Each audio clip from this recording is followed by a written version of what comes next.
Ce qu'on peut dire aujourd'hui, c'est que Internet, c'est l'émanation de la puissance américaine.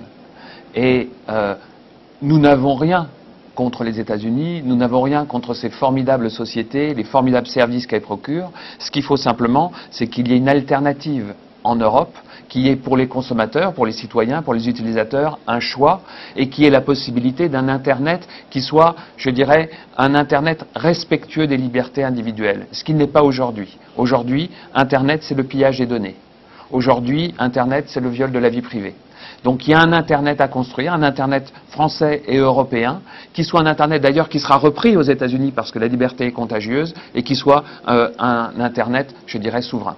L'économie numérique, c'est d'abord les États-Unis.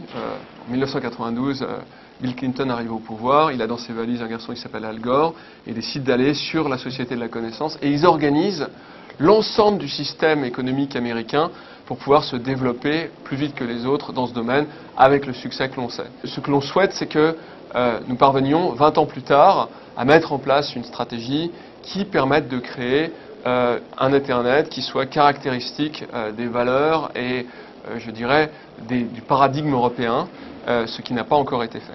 Internet, tel qu'on nous l'a présenté, en disant voilà, c'est des sympathiques jeunes gens qui, dans leur garage, on fabrique des trucs.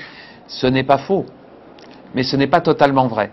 Ce qui est vrai, c'est qu'il y a ce qu'on appelle un complexe militaro-numérique, c'est-à-dire les intérêts militaires, les intérêts politiques, les intérêts industriels, intégralement et intimement liés aux intérêts des réseaux.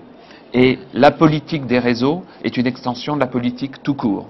Donc on ne peut pas, nous, en Europe, ne pas avoir une politique des réseaux. On ne peut pas ne pas avoir une politique de l'Internet, sinon, eh bien, on ne sera qu'un simple comptoir exotique de la politique industrielle d'autrui.